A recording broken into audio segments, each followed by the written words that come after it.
This is Wrestling Nostalgia with Dave Dynasty. Greetings, wrestling fans, and welcome to Wrestling Nostalgia. I am your host, Dave Dynasty. Thank you for joining us. This is a very special episode of Wrestling Nostalgia, as this is pretty much officially our 7-year anniversary episode. The episode you're listening to is being released on October 11th, and the very first episode of this podcast was released on October 3rd, 2016. At that time, it was known as the Dave Dynasty Show. And I'd like to thank a few people who helped get this podcast to where it is now. A special thanks to Ike Isaacs for all his help along the way. He did so many of the interviews during this 7-year time with lots of talents. So thank you to Ike. A very special thanks to Mance Warner, who very early on in the show provided Warner's Wisdom, a segment that we did. And it was great to listen to him talk and develop who he is and that persona that he has now. A special thanks to all of the amazing guests and contributors that we've had through the years. So many people that have helped us create this content, and I couldn't have done it without any of you. A thank you to my wife for all of her support and her encouragement. And of course, a very special thank you to all of the listeners out there for all of their support and positivity through the years. Without all of you, I could not have done this podcast for one episode, much less for 7 years. And we have a really good episode for you here on this anniversary edition. Coming in a bit, we'll have John Lawson on the show, who, along with me, will count down the top 5 managers in WWA history. That's a very exciting conversation. It's fun to dive into WWA history. I know you guys always love it when we do. And me and John talk about what we view are the top 5 managers in the history of the WWA. Before we get there, though, make sure you subscribe to us on your favorite podcast platform. We're available on all those platforms. And make sure, if possible, to give us a rating and review. That helps us in those algorithms so that when people are listening to wrestling podcasts, we come up as a suggested subscription for them. And make sure you share the episodes, tell your friends, help us network, and grow our listenership. You can also follow us on social media. The podcast is on Twitter or X, Facebook, Instagram, and Threads. Just look up Wrestling Nostalgia, and we are on all those. You can follow me personally, and the best way to do that is on Twitter, X, whatever, at The Dave Dynasty. Be sure to subscribe to us on YouTube at youtube.com/The Dave Dynasty. There you can find all the podcast episodes for all my podcasts, along with lots of classic wrestling and many other things. And probably the best way to support the show is to go out and buy a shirt. And you can see all those shirts that we offer at PROWRESTLINGTEES.com/The Dave Dynasty. There's several choices there, so go out and buy yourself one today. So, before we get to that manager countdown, let's talk about a few important things in wrestling history that occurred during this time period. Of course, this episode is dropping on October 11th. So the time period we're going to discuss is from October 11th through October 24th, right before the next episode. And here are some important happenings in wrestling history. On October 11th, 1987, Jerry Lawler and Bill Dundee defeated Soldat Ustinov and Boris Zukov to win the AWA World Tag titles. I remember this title change so well. I've always been a huge Jerry Lawler fan. It was really exciting for me when him and Dundee won the AWA World Tag titles. On October 11th, 1945, one of the greatest performers in the history of the business and definitely one of the greatest talkers, Dusty Rhodes, was born. On October 12th, 1992, Bret Hart defeated Ric Flair on a house show to win his first WWF title. I've always been a huge Bret Hart fan, so this was really exciting to see him become world champion. On October 14th, 1935, Black Jack Lanza was born. On October 14th, 2009, Captain Lou Albano passed away at the age of 76. On October 16th, 2003, Stu Hart passed away at the age of 88. On October 17th, 1940, Baron von Raschke was born. On October 19th, 2003, Road Warrior Hawk passed away at the much too young age of 46. On October 20th, 1964, Mad Dog Vachon defeated Verne Gagne to win the AWA World title. On October 20th, 1958, Scott Hall was born. And lastly, on October 24th, 1943, superstar Bill Dundee was born. Those are just a few highlights. Of course, that's not all-encompassing, but those are a few things that really jump out at me and that really hold my interest. Well, I think you would like to hear them as well. So now, let's take a quick break. And when I come back, it'll be me and John Lawson, and we will count down the top 5 managers in the history of the WWA. If you like horror movies, be sure to check out Dave Dynasty and Ike Isaacs on the Listen to Their Screams Horror Podcast. It is available on all podcast platforms and on social media at Listen to Screams. That is Listen, the number 2 in Screams. All right, and we are back here on Wrestling Nostalgia. And at this time, I'm joined by noted photographer, writer, historian, John Lawson. John, thanks for returning to the show. Hey, glad to be here, Dave. Been a while. It has, yeah. Yeah, it's always fun to have you on, pick your brain, and talk some old WWA. And on at this turn, we're going to talk and count down what we view as the top 5 managers in the history of the WWA. And of course, there's a lot of subjectivity to this. Well, absolutely. Probably except for number 1. I think everybody. Except for number 1. Yeah, I don't think anybody's going to argue number 1. But there are some honorable mentions here for other guys that could very well have, slipped into this top 5, based on what they've accomplished. And this, of course, is not meant as any slight to anybody in their career. This is just a fun little discussion to talk about some of these guys. So let's start counting these down. John, I will rattle off the names and I'll let you kind of talk about them because you got a lot of firsthand experience. I've seen these guys, most of them up close and personal during their time. So coming in on our list at number 5 is Mark Manson. So John, tell us about Mark Manson. That's right. Mark Manson is a guy that I believe I got to see for probably virtually his whole career, definitely his whole career in the WWA. His real name was Mark Kroll, and I speak in the past tense because unfortunately he did pass away a few years ago at only age 65. And I believe he was from northern Indiana, perhaps Elkhart or South Bend, somewhere around there. I forget where he was from, but I believe that was where he was from. And he started wrestling in 1972 and became a manager around that same time as well.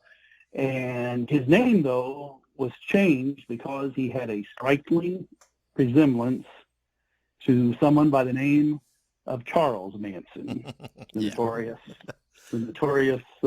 killer who died in prison just a few years ago. And, his name still pops up in tabloids, news stories, and all that. I know I think somebody from the Manson family that's going to be released or has been recently released from prison after, serving 50 years or what have you for some atrocious murders that took place in California. But, if people want to learn more about that, they can find out that information, on their own quite easily. But he had a kind of a long, bushy black beard and long black hair, probably even longer than the more infamous Manson, Charles. But he became the manager of a notable tag team called the Graduates, and that was made up of a longtime veteran, Angelo Popo. Of course, that's the father of Macho Man Randy Savage, and his brother Lanny Popo. Mm-hmm. And the tag team partner was Ken Dillinger. Yeah, this is probably what Manson's most known for, in my eyes, is the manager of the Graduates. Yeah, absolutely. But because he was a wrestler, he would form tag teams from time to time with those guys, either as a 6-man or sometimes Popo wasn't always around for the whole circuit. He would always hit Indianapolis. But I'm pretty sure during that time, Popo was a physical education teacher somewhere in the Chicago area, mm-hmm. and wasn't always willing to come to the smaller towns. So I know a lot of times, like in my hometown of Terre Haute, Indiana, instead of it being the Graduates, Popo and Dillinger, it would be Dillinger and Manson as the tag team. And Manson in the ring was a bump machine. He would just simply go flying.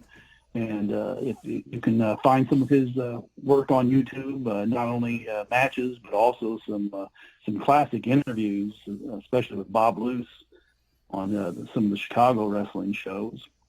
The Graduates wore cap and gowns to the ring, and Manson also wore the cap and gown, but he also carried a large textbook with him. And that would be something that would be used in a lot of finishes if the Graduates were going over he would usually hit one of the opponents in the throat and with the book, and then that would get the 3 counts. Sometimes that would backfire, and the babyface would move out of the way, and usually Dillinger would be the one taking the pinfall between himself and Popo. But they were more or less a mid-level tag team. They would win a fair share of their matches and would be featured perhaps on semi-mains on the smaller towns on the circuit, such as Terre Haute, Champaign, and the like, but never made it up to getting a championship match in Indianapolis that I can recall. And they would usually be the tag team that a challenging team would probably beat on their way to getting a title shot. After the Graduates ran their course, he did manage another notable tag team. Again, with a notable veteran in Mitsu Arakawa, but the tag team partner was a rather upstart in the business, Kim Duck, a large Korean who had come to the United States and had worked, I believe, in the Mid-South area before he came here. He later went on to work in the AWA quite a bit, had a couple of runs in WWE under the name of Tiger Taguchi, but only retired just a few years ago from wrestling in Japan, where he would go back and forth between his runs. But Manson changed his appearance a little bit from his ring attire. No more cap and gown for that. But that was another mid-level tag team. They would be in semi-main events, maybe an occasional main event in the smaller towns on the circuit. But and I think they may have even gotten a title shot along the way in Indianapolis. If not together, definitely as singles, or teaming up with other partners such as Bill Miller and the like. Manson did also venture off into the Alabama territory for a few years, and then he appeared to have gotten out of the business. I know in getting the newsletters that I had around that time and collecting various newspaper magazines, you didn't really see or hear from him at all. And then suddenly he came back in late 1980 for just a couple of months in the WWA. His hair was a little bit shorter. He put on a lot of muscle. He'd always been, I think, a bodybuilder, but during that absence, it served him well. He looked really, really great, and I was hoping he was going to stick around and perhaps even go back to being a manager. But either he decided he didn't want to stay in the business, or the money wasn't right. But he did just go away, and we never did see him in the ring after that. And an interesting thing I found about him is that there's someone that is selling some of his old gear on eBay, and it's been on there for several years. I've seen it priced as much as almost $1,000, and I think this week you could buy it for $300, which was $75 off. But you could get a couple of his old posters that he used to sell at the matches, some of his caps from whenever he was part of the Graduates, and some other stuff. But he not being a really, really well-known wrestler, it's probably one of those that's not really going to have a lot of people seeking his collectibles like he might have for some of the other stars. But that's Mark Manson that we rate at number 5. Yeah, kind of one of those unheralded talents, like you said, a bump machine, which is kind of a trend with the WWA managers, the bump machines. Absolutely. Yeah. So except for the next one. That's right. Yeah, I don't think he took too many bumps. Coming in at number 4, actually one of the more legendary managers in the sport overall, but we're just going to discuss primarily his time in WWA, Gentleman Saul Weingroff. So, John, tell us about Gentleman Saul. Gentleman Saul Weingroff had 2 stints in the WWA. He came in the early days of the WWA, that was formed back in 1964, as the manager of Kurt and Carl von Bronner, a tag team that he managed through, I don't really know how many territories. I think they won championships everywhere they went. primarily throughout the South. That tag team did venture all the way to California, where they had a different manager, I think, but all through the Southeast and into our area, of course, and I believe maybe even Detroit. Gentleman Saul Wier managed the Von Brauners, and the Von Brauners were the fourth WWA tag team champions in the initial year of the WWA, and then after they dropped the belts to a babyface tag team, I believe it was a babyface tag team. I'd have to look at the notes on that. No, there was a deal where we had a series of heel tag team champions. They lost the belts to the Volkov brothers, Chris and Nikolai Volkov, and they in turn lost them to the Assassins, who we'll talk about briefly coming up in a little while. Yeah, which everybody's always confused. That is not the Nikolai Volkov that modern fans know. It is totally different guy. Yeah, the original. And he even spelled Nikolai differently. Yeah. The more famous Nikolai from the WWE, WWF, WWF, he had an A, ending his name in L-A-I, but this was the original Nikolai Volkov that we're speaking of. Correct. After Weingroff left the area, he came back in 1974 and 1975, and he was the original manager of the Masked Strangler. That's somebody we've talked about on a previous episode of your show. The Masked Strangler was John Hill, also known as Guy Mitchell, Jerry Valiant, and countless other names. And he seemed like the perfect fit to introduce a masked mystery man to the area that way. But after a while, he was no longer the manager of the Strangler, and Strangler ended up being managed by another famed WWA manager that we'll talk about in just a little bit. And Weingroff also managed the tag team, the Legionnaires. That was originally Sergeant Jacques Goulet, also known, of course, under his real name, or at least his original wrestling name of Rene Goulet, and Private Don Fargo. And Fargo was later replaced on that tag team by Soldier LeBeouf. And the Legionnaires did hold the WWA tag team title under their guidance before switching to a different manager. And I also kind of think that Weingroff was one of the first wrestlers, or at least as a manager, that really had branding. He always wore the same outfit. He would wear a black suit, a black fedora, and he usually had a black cane with him, and sometimes even a black briefcase. He would sometimes take the jacket off whenever he'd be managing at ringside, and he would just have a dress shirt or a sweater on, but he always seemed to wear the same outfit. And I can remember back in 1974 and 75, because I would have been way too young to have seen him in 64, but he just looked older than all get out. But during that time, he was probably only in his 50s. After he left our area in 75, he went back to his adopted hometown of Nashville, Tennessee, where he did a little bit of managing. He was a sign painter.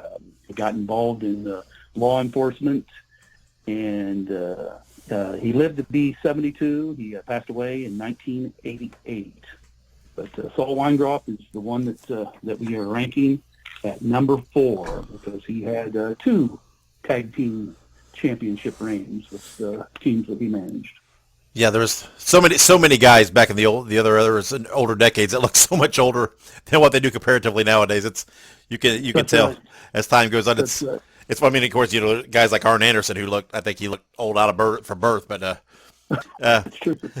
yeah, but so moving on, number 3, a very prominent manager in the WWA, Major Duke George. John, about Duke. Yes. Now, Major Duke George started out in our territory in probably around 1974-ish, I'm guessing it is, as a preliminary heel that would just kind of come and go. He'd be used on cards as needed. He was not the major at that time. He was just Duke George, and he would usually wear a flowery tights that would hide his girth as best as it could, because he was kind of a chubby guy, and wore a double singlet to hold everything in place. I can't remember ever seeing him win a match as Duke George. He would occasionally go to a 15, 20-minute time limit draw against another preliminary talent, but he never won a match until he became a manager. In 1977, he got a big break when Dick the Bruiser decided to give him a gimmick as the Major Duke George, and he would wear more or less a military outfit, kind of a hat almost like Smokey Bear. He would carry a whistle that was very, very annoying to fans, and he got to be the manager of Handsome Jimmy and Luscious Johnny Valiant whenever they returned to the WWA in 1977, and it was very, very successful alliance for them. They went on to score the WWA tag team titles twice during that time, and that made a grand total of 3 for the Valiants because they had held the belts a few years earlier during their initial run in the WWA. But just as soon as George became the Major, he suddenly started winning some of his matches, quite a bit of them, as a matter of fact. If he would be matched up against another preliminary wrestler on the undercard or even someone toward the upper preliminary to mid-card status, he would get the win usually over them. He would often tag team with the Valiants. Jimmy would sometimes be busy in other areas, maybe working the Memphis and Nashville circuit during the week and only working the WWA on the weekends. But Major Duke George would fill in for him whenever he wasn't available. He also managed Killer Verdue. He was a big, rugged wrestler that had pretty big success for one big run in the WWF, where he got a main event at Madison Square Garden against Bruno Sammartino. He also wrestled in California and a number of NWA cities, but he had a short stint in the WWA. Never won any championships, but was one of the guys that George managed. And whenever the Valiants left the WWA to go back to the WWF, Major Duke George became the manager of Golden Boy Paul Christie, and he was the mastermind that convinced Christie to turn on tag team partner Spike Huber and become a heel. And I believe that would have been taking place in sometime in 1978.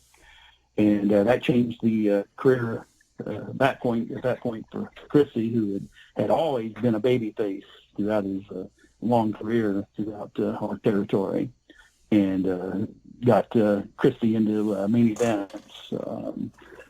Christie did not win the heavyweight title in his challenges against Dick the Bruiser, but he did win the tag team title with Nature Boy Roger Kirby. Uh-huh. And it was kind of an unusual circumstance the way Duke George left our territory. In 1979, and Duke told this to me himself a few years ago before he passed away, that he had some kind of a dispute with Bruiser on a spot show. I'm not sure where it was. It wasn't one of the major towns. But apparently Duke had gotten some hot dogs from the concession stand, and Bruiser was insisting that he pay for them, whereas Duke was under the assumption that the boys got their hot dogs free and they usually got their beer taken care of as well. But on this particular night, maybe Bruiser had just already decided he didn't really care to have him around, but he told him he was either going to have to pay for the hot dogs or he's going to be fired. And I think Duke just basically told him where he could stick the hot dogs, and that became the end of Major Duke George in the WWA. And it was just a few years ago, Duke George tracked me down and found someone that had my phone number, and he gave me a call, and he was wanting a magazine. There was an article I'd written for the Wrestling News. It's called The Major versus the Photos, where I had a whole series of pictures that I'd taken that showed him interfering in the matches. And the whole story was Duke George having excuses as to what was really taking place in those matches. It was not what those pictures were showing, but he had not kept a copy of that, and he had a grandchild that he wanted to see wanted them to see that magazine, and I happened to have a copy and mailed it off to him in Las Vegas, where he had become a professional poker player. And he got that, and I talked to him, I think, once or twice after he got in the magazine, and then all of a sudden the next thing I'm hearing was that he'd had a heart attack and had unfortunately died. I believe that was 2016. And another thing about Duke George that I can recall was that even before he became Major Duke George and had his greatest success in wrestling, he had a driver's license that showed his proper name as Gorgeous George. Now, whether or not this is a gimmick driver's license, that I don't know. Perhaps he really did change his name to Gorgeous George. Stranger things have happened in professional wrestling, and of course, along the way, there's been so many people that have claimed to be either the original or a subsequent Gorgeous George. Yeah. He never did work in our territory under that name, but he had the driver's license. And another thing that I don't think people probably really knew this about Duke George is that you never would see him without a shirt or just wearing regular wrestling trunks. And that was because he had these horrific scars that covered more than half of his chest area. And my father, who, as you know, worked for the Athletic Commission for the state of Indiana, whenever he was in the dressing room with him and he saw that, he just happened to, ask him, about it. And Duke had said that it was his mother that I believe had poured scalding hot water on him because he was playing too closely to the kitchen range. And whether or not there was any charges pressed against his parents, that I don't know, but it left him severely maimed. And every once in a while, he would be backstage and he would just have a towel covering that area, but you could still see those permanent scars that he had to live with for really his entire life. So Major Duke George, number 3, I think that was a pretty easy pick at number 3 for me in the managers of the WWA. Yeah, when you got someone that's managing the Valiants, that puts him in a very prominent position, and perhaps I don't know. He could have easily gone to other territories with his gimmick. Yeah, and it definitely would have worked. Yeah, I don't know. I wonder how many people were fired from a territory or quit over a territory over hot dogs. He's probably not the only one. Probably not. No, not in wrestling. Yeah. I would imagine things like that probably happened in the Nick Goulas promotions. Yeah, probably. Probably. So, all right, let's move on to number 2. Friend of the show, handsome Johnny Starr. John, tell us about Johnny. That's right. Johnny Starr. His real name is John Davis. He's an Indiana guy, and I believe it's episode 49 of your podcast where you can hear a great interview about him. But I'm picking Johnny Starr at number 2. He started out being called just John Starr. Sometimes it was Johnny Starr. Once, I believe they even introduced him in Indianapolis on a televised match as Jim Starr, and maybe that was a mistake. Maybe they were going to try out that name. His real first name is John, but his wrestling name became Handsome Johnny Starr. For a little while, he was Gorgeous Johnny Starr, but then it kind of transitioned to the Handsome and Gorgeous Johnny Starr, and then just became simply Handsome Johnny Starr. And he was a guy that got his break working a few outlaw shows in Indiana and surrounding states before Bruiser was willing to take him on, but he started as a preliminary wrestler in 1974, and after a few months in the territory, he got a big break because another manager in the area had suddenly left, or not really suddenly left. He'd given notice, but kind of worked his way out of the territory, and there was kind of a changeover of talent, and Johnny Starr became the manager of the new lead heel in our territory, and that was the one and only Fabulous Ox Baker. And he, of course, went on to end the reign of Cowboy Bob Ellis and held the title for a good long while under Starr's management. And Johnny Starr was another guy, just like Duke George and a lot of these other guys and Mark Manson, that once they became a manager, they no longer were losing their preliminary matches. They suddenly had the ability to win. Sometimes that was because their charges were at ringside with them and would interfere and help them gain a pinfall. But Johnny Starr became an accomplished wrestler in his own right. Probably out of all the managers that we've talked about so far, I would say he was the best in-ring talent as a wrestler as well as a manager. In addition to managing the Ox, he also managed Chuck the Monster O'Connor, who, of course, went on to be better known as Big John Studd. Mm-hmm. And together, Starr managed O'Connor and Ox to the WWA Tag Team Championship not long after Ox had dropped the singles title.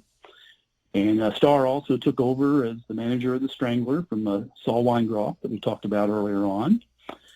And but he did have the unenviable task of having to follow the footsteps of perhaps the greatest manager of all time, a guy named Bobby Heenan that I believe a lot of people will know about. Mm-hmm. In the late 70s, Starr quit being a manager, but he stayed on as a full-time wrestler, primarily focusing on his singles career, but he'd be in various tag teams with different guys.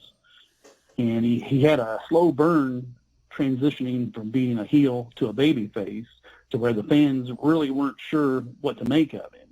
But I can remember that he had a baby face match against Bob Boyer, who was wrestling as an Indian, Chief Bold Eagle at the time, longtime fan favorite. But they were able to turn the crowd to where the fans finally got behind Johnny Starr and recognized him as a babyface. And I think he did end up losing that match as a 15-minute time limit match that looked like it was going to go to a draw, but he ended up getting caught in a pinning combination with just seconds to go in the match. And so he did lose that. He didn't really have a whole lot of success moving up the card to bigger and better things on those cards, and he eventually got out of the business. He operated a TV station in Indianapolis for a while, and now I believe he's a minister at a church. Mm-hmm. You can find a number of his matches and interviews on YouTube. The one, though, that I do say stay away from is don't judge him by what you see when he went to Memphis as a babyface, because they were giving him a gimmick that just didn't really fit his natural character and his abilities. He was much better as a heel, of course, but even as a babyface in the WWA, he had an edge to him. But they were trying to make him into more or less like a Rock and Roll Express type of babyface when he went to Memphis, and he didn't like it there either, and ended up leaving there, and I think shortly after that just completely got out of the wrestling business for good. So that's our number 2 manager of the WWA, Handsome Johnny Starr. Yeah, Johnson. He fortunately is still with us. Yep. He's probably in his mid-60s, I'd say, right now, and I did see him a number of years ago at Circle City Wrestling. They honored him and the aforementioned Chief Bold Eagle and gave them plaques, and I got to have a nice long conversation with him in person that night, and I guess that's probably coming up on probably getting close to 30 years ago, but it doesn't really seem like it was that long ago.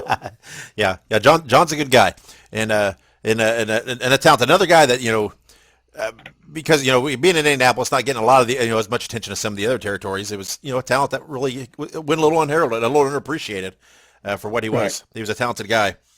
Right. He could have gone on to other territories and been a successful manager and wrestler. I'm quite sure. Yeah.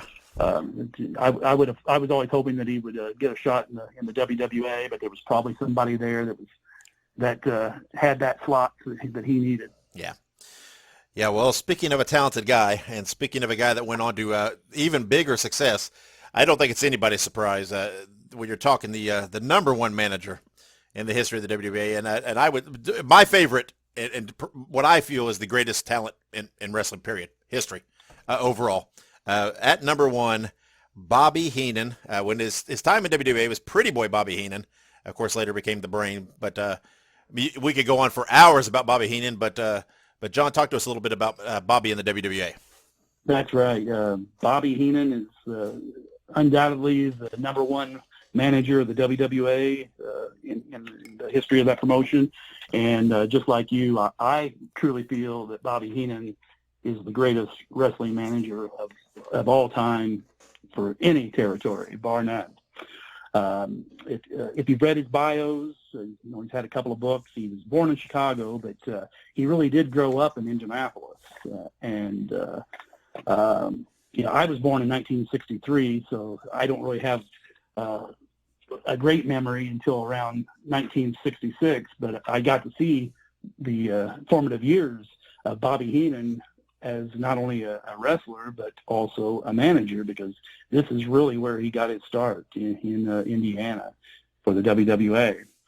And his first managing assignment, he got to take over as the manager of the tag team, the Assassins, which of course were not the Assassins from the Southern Territories that were very, very successful. The tag team that we had in the WWA under the hoods were Guy Mitchell and Joe Tommaso.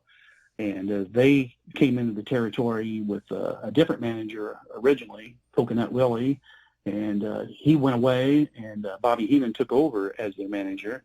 And the Assassins were 3-time WWA Tag Team Champions, and then I believe the latter two were under the guidance of Heenan. And but he was just getting started at that point. He went on to manage the next heel tag team champions in our area, the Devil's Duo. That was Angelo Popo and Chris Markoff, and they held the tag team title twice. And Heenan then went on to become the manager of Blackjack Lanza, and took him to holding the WWA title longer than anybody held it. And then, of course, after Lanza dropped the singles title, Blackjack Mulligan was brought into the area, and the famed tag team, the Blackjacks, that went from territory to territory, became a tag team for the very first time in Indianapolis, and that was with Heenan. And there are some great matches you can find on YouTube of Heenan either managing the Blackjacks or even in a tag team with them. I urge you all to look at those. After the singles reign of Blackjack Lanza, we had Baron von Raschke as our lead heel in the WWA, and he was managed by Heenan for his entire run in the late 60s and early 70s. The Baron held the singles title 3 times. He won it, lost it, won it, lost it, and won it back again for a 3rd time before he was done. And there was also a short period of time where, under Heenan's management, that Von Raschke also held the tag team title simultaneously. He tag teamed with Ernie the Cat Ladd and held those tag team titles as well as the singles title. But then a few weeks later, he did drop the singles title to Cowboy Bob Ellis, and then eventually did leave the area. But along the way, Heenan also started managing an up-and-coming singles wrestler in the form of handsome Jimmy Valiant. And after Valiant had been in the territory for a while, and after the Blackjacks had left and Von Raschke had left, Luscious Johnny Valiant came to the area, and for the very first time, the Valiant brothers became a tag team, and they held the WWA tag team title with Heenan as their manager. But along this time, in probably early '74, I always noticed that Heenan wasn't appearing very much on the smaller towns. He wasn't coming to Terre Haute. He wasn't coming to Paris, Illinois. He wasn't coming to Vincennes, Indiana anymore. And, I started seeing things in the magazines, which sometimes would seem like 3 to 6 months before you would see the news of the day appear in the print magazines. But he was appearing more and more frequently in the AWA. And he eventually did give his notice because he was offered a full-time deal to move to Indianapolis and work for Vern Gagne in the AWA, where he became the first manager ever, I believe, for Ray Stevens and Nick Bockwinkel. I don't think either one of them had really had a manager during their entire run up to that point in the AWA, and he led them to the tag team title in that promotion too. And where I lived, I was fortunate enough to get to see the AWA TV because our cable company, which cable TV at that time was very different than what it is now.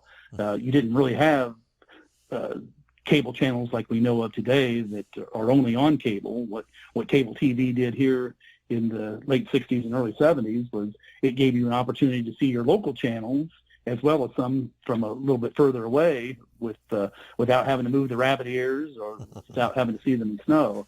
And one of the channels that our cable company here picked up was from Decatur, Illinois, and they showed the AWA All-Star Wrestling show really, really late on Sunday. Sometimes it might be on as early as at 12:30 at night, but other times I think it would come on like at 2:30 in the morning. And I would always try my best to stay up and watch that, or hope that I would wake up. And I did get to see a lot of the first matches of Bobby Heenan as the manager of the great tag team Stevens and Bockwinkel in the AWA. Before Heenan left, this is another tale that I think is not really well known by a lot of people, was that for the first and I believe the only time in his career, he became a babyface during an angle that involved Bruiser and Chic. Now, Chic was being managed by Eddie the Brain Creechman and feuding with Bruiser. And after not getting satisfaction in a couple of matches with the Sheik, Bruiser was on TV, and he told the audience that he was going to counteract Eddie the Brain Creechman by getting himself a manager. And he had to get somebody just as nasty and just as dirty as him. And he brought out on an interview with Sam Maneker, of all people, Bobby Heenan, pretty boy Bobby Heenan, and announced him as being his manager. And Heenan came on TV, and instead of being the smug, arrogant guy that he usually was on TV, he suddenly became soft-spoken, and he started saying things like, I know you people probably don't really want to trust me, but and you really shouldn't, because I did a lot of bad things, but I'm telling you that I'm a changed man, and I'm going to be there in the corner of the Bruiser. I'm going to help him beat the Sheik. And the people believed it. And in storyline, Bruiser believed it. And as the match started, it looked like Heenan was really on Bruiser's side, but Eddie Creechman got up on the apron with a stack of money and handed that to Bobby Heenan in that match, and he caused Heenan to turn on Bruiser. And that led to a tag team match where Heenan teamed up with Sheik the following month against Bruiser, and I believe the tag team partner was probably Bobo Brazil. I'd have to look that up to be perfectly sure. But Heenan got beaten to a bloody pulp at the end of that match and left the territory essentially for good. He did come back a few years later. Along the way, I would see him in the dressing room maybe once a year, or once every year and a half, where he would just come for a visit. And that was because his mother still lived in Indianapolis, and Heenan would manage him, or would if he had a night off in the AWA, he would come back and visit her. And if a show was being held at the Expo Center in Indianapolis, he would come in there and visit with people and drink a few beers with the guys. But he did come back for an angle in 1978, and that was when the Valiants were still the tag team champions at the end of their reign. And he did heel commentary with Sam Maneker, which really wasn't being done in any territory up to that point. But Heenan ended up being brought in to team up with Golden Boy Paul Christie against Bruiser and Spike Huber, and they worked about 2 or 3 main events in Indianapolis. And I know some of the people in the ring crew. Bill Goodnight is the name that comes to mind. That I remember him telling me, he said, "Oh, Heenan's going to be on the show next month. This place is going to be a sellout." Well, I knew the crowd would probably be up a little bit, but we were beyond being able to sell out the Expo Center at that time, because you had too many of the guys that had been on almost every card for what seemed like 20 years for that point. Yeah.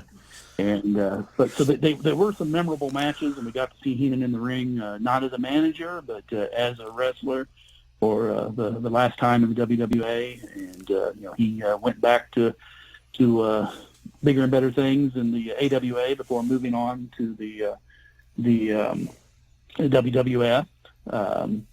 Whenever Heenan, interestingly enough, when he did come back in 1978, he was not only introduced as Pretty Boy Bobby Heenan, but he got the whole name. He was Pretty Boy Bobby the Brain Heenan for those matches.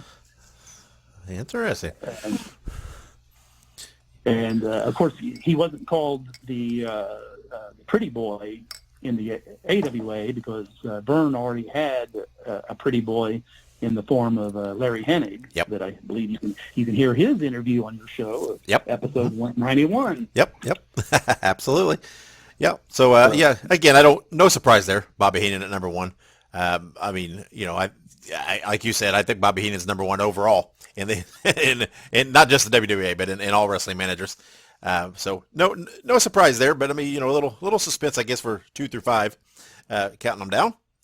But there were several other managers over the years in the WWA. So, John, you got some honorable mentions here if you want to rattle some of those guys off. Right, and probably just about any of these people could have made the top 5 at position 4 or 5. But a famous wrestler that's turned manager, Leo the Lion Newman, appeared in the WWA in '64. He managed people like Poffo and the original Nikolai Volkov and I believe other top heels at that time. Didn't spend a whole lot of time here. We mentioned Coconut Willie, a guy that had managed the Assassins. I think he ended up leaving here and worked for Chic in Detroit under a different name for a while. Another Detroit guy that had pretty big success here was George Crybaby Cannon. Not only as a wrestler, but he also managed the Kangaroos through several runs through the territory, including a tag team title reign. We talked about Eddie's Brain Creechman, the manager of the Sheik. Every time Sheik would come in, he would come back. There was also a manager by the name of Cashbox Jim Kent, and he came into the area with the Bounty Hunters as their manager and took them to the WWA Tag Team title. They were together in various southern NWA territories, and Kent was a pretty good wrestler in his own right. He was kind of on the small side, but they were definitely one of the top tag teams in the area during their time. We had Miss Bunny Love, who was not only a manager, but also the loved interest, and went on to become the wife of Golden Boy Paul Christie, the only female manager that we had in the WWA during the entire run of the promotion. There was Reverend Tiny Tim Hampton, another guy from the Detroit area. He managed Paul Christie, Roger Kirby, Ernie Ladd. Ernie Ladd had a 4-week run as the WWA champion, winning and then losing the title back to Bruiser, but he was managed by Tiny Hampton. Jerry Graham Jr. dabbled in managing a little bit here as well, but he was primarily a wrestler. He did kind of do an angle where it looked like he was going to get Yukon Moose Cholak to turn heel, and that only lasted for, didn't even last for the one match that they were teamed together, and Cholak went back to being a babyface by turning on Graham. And then in the latter years of the WWA, we had Rooster Griffin, and another guy that I'd like to make mention of would be Saul Creechman, also known as the world famous, renowned wrestling photographer, Scott Romer, Yep. who you've had on the show a number of times. Yep. And, of course, his wrestling name was given to him by his father-in-law at the time because Scott married Bruiser's daughter, Michelle, after she had divorced Spike Huber. Mm-hmm. And Bruiser kind of borrowed the first name from one wrestling manager, Saul Weingraw, to give him his first name, and the last name of Eddie Creechman, and came up with Saul Creechman for Scott to be a manager. And he was prominently the manager of a tag team here called the World Warriors. Yep. Yeah. Bruiser did that quite a bit. Of course, Bobby Heenan's first name was not truly Bobby. Right. But Bruiser gave it to him, and Heenan was never quite sure why. But it was always suspected, from what I've heard, that it was because of Bobby Davis. That's yes, just. I believe that's probably the case. I always knew him as Bobby, and as well as my dad, who knew him quite well from the days when Heenan really got his start as selling popcorn and carrying the ring jackets and setting up chairs and things like that. He was basically a gopher for Bruiser, and then got the big break after being trained by Prince Pullins to wrestle. Got the break to be a manager, and he made the most of it.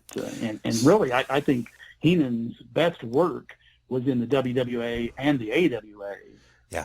As a manager, even more so than what you got to see him as in the what we now know as the WWE, and that was mainly because they had to do more of the comedy stuff, and he was great with comedy. Make no mistake about that. But as a true heel wrestling manager, his most villainous work would have been in the AWA and right here in the WWA. Yeah, and of course, I mean, so many of the characteristic Bobby Heenan things were perfected here. I mean, we mentioned with Mark Manson earlier being a bump machine. There was no bigger bump machine than Bobby Heenan, and that's absolutely right. He would just go flying, and sometimes he would take bumps by flying over the top rope just to get away from Bruiser or whomever was wanting to pound him into oblivion. And of course, he was the best bleeder we ever had. Absolutely, that's what I was going to say. He's quite the bleeder, notorious, being on several magazine covers with the Crimson Mask, because that was always a draw back in the day to sell magazines. But Bobby would bleed, and Bobby was the perfect foil for Bruiser, and no matter who he was managing and whatever else, it was Bruiser and Bobby, and they were the perfect rivals for the territory. So. But thanks for coming on, John, and we always appreciate you coming on, and of course we'll have you on more in the future. We always do. But this has been fun talking about the top 5 managers and the honorable mentions in the WWA. It's always fun.